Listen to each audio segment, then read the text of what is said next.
Ma quello che vorrei dire, siete sicuri che l'italiano sia la lingua più vicina al latino? Cioè, questo, ecco. In realtà non è vero, perché la lingua più vicina al latino è il siciliano. E non mi permetto di dire dialetto siciliano, perché il siciliano non è un dialetto, l'UNESCO gli riconosce lo status di lingua madre. Si può parlare di dialetto qualora si parli di catanese, di parusano, di agrigentino, di qualsiasi cosa, ma non è assolutamente un dialetto.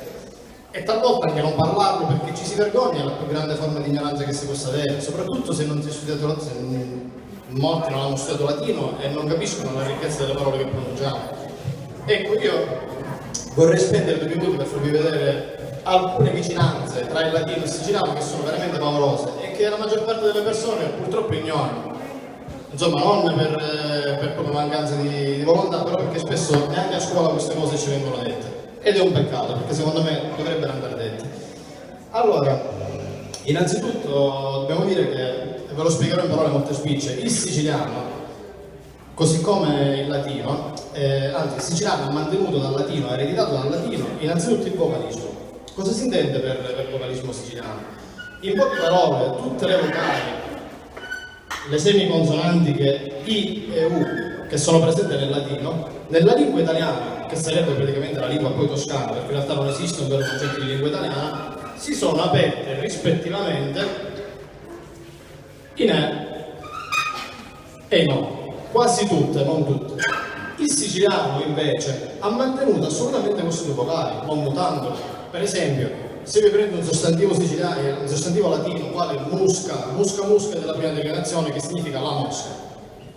In italiano chiaramente la usa aperte no, mosca, ma quando un siciliano dice a musca, non sta sicilianizzando in realtà il termine mosca italiano, questo è quello che si crede. In realtà non stiamo facendo altro che nominare un termine che nei secoli non è mai cambiato dalla cultura latina.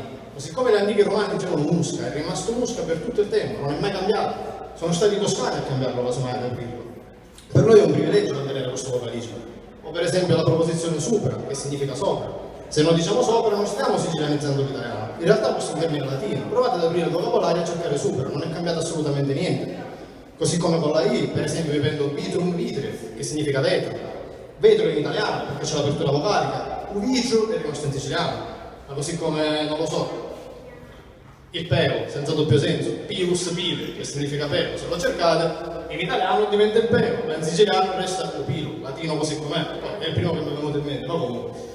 Ci sono, tuttavia, numerosissimi termini che, al di là di questo gioco di scambio vocalico, non hanno subito assolutamente alcun mutamento nel corso dei secoli, e noi non ce ne accorgiamo, perché tuttavia non andiamo a ricercare, io lo capisco, spesso l'interesse manca. Per esempio, non lo so, la ruota. Se cercate il latino, ecco, rota a rota significa ruota. Noi in italiano diciamo ruota perché questo è un fenomeno che si chiama dittongamento spontaneo, poi non sto qua a fare linguistica comunque che deriva dal toscano, ma in siciliano manteniamo ruota. E questa in realtà non è una volgarizzazione dell'italiano, è un termine latino che non è mutato nei secoli. O per esempio,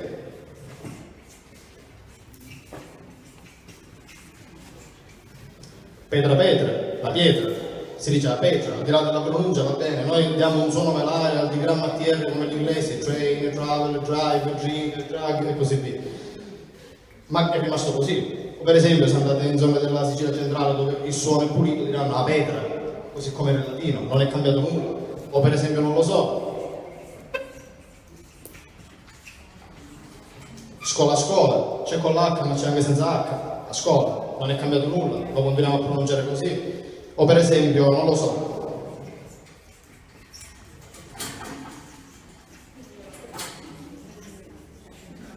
macchina, a macchina, questo non è assolutamente un errore, fino a Roma c'è tutti i dialetti centro-meridionali che dicono la macchina è, per me è errato macchina, comunque sia. Oppure per esempio, non lo so, ecco, aspetta, cambio pennarello che mi sa che mi sta lasciando a piedi. Un attimo. Dicevo,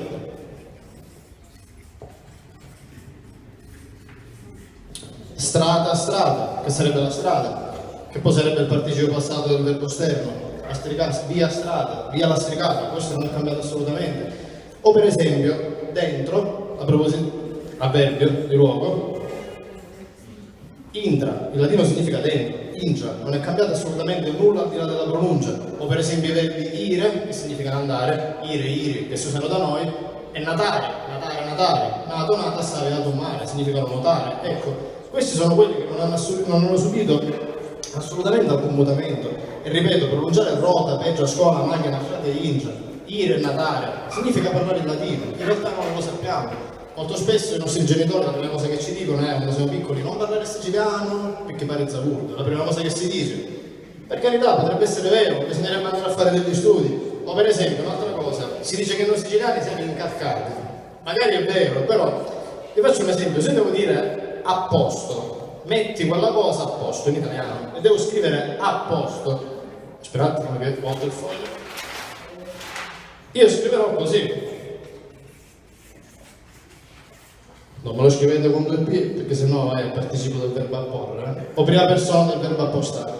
A posto, mettere a posto. Ma quando lo pronunciate, non è che pronunciate a posto, si pronuncia a posto, lo raddoppiate, perché è un processo che si chiama raddoppiamento fonosintattico. Io vado a casa, scrivi a casa, ma tu dici a casa. E in siciliano invece vai a casa. Il suono è pulito, il raddoppiamento fonosintattico non avviene, cioè questo non viene mai detto. Poi siamo in aggiunti incarcati, non penso proprio assolutamente, ci sono tantissime cose, cioè, voglio dire, oltre alla lingua siciliana, no. Fondamentalmente ci tengo, perché io credo che, a parte lo diceva anche Dante, comunque nel De Vulgare Eloquenze, comunque c'è De Vulgare Eloquenze 1.12, sono andato a vedere, dice et primo de siciliano examinemus ingenium, nam videtur sicilianum volgare, sibili famam per alis asciscere, o quid poi tanto in italici siciliano invocato, ci dice questo, dice e prima esaminiamo l'ingegno del siciliano, la nobiltà del siciliano, dice infatti sembra che il dialetto siciliano, che il volgare siciliano, abbia una fama superiore agli altri, soprattutto perché qualsiasi cosa scrivono in poesia agli italici è chiamato siciliano, significa questo, che è una nobiltà superiore, lo diceva già anche Dante. Se Manfredo il 26 febbraio del 1266 a Benevento non fosse stato sconfitto da Carlo d'Angiò, oggi tutta l'Italia parlerebbe siciliano, per questo non viene mai detto, è stato solo un caso della storia, ma a prescindere io mi sento più siciliano che italiano, questo lo dico con il massimo orgoglio, assolutamente. Va bene, ma al di là di questo,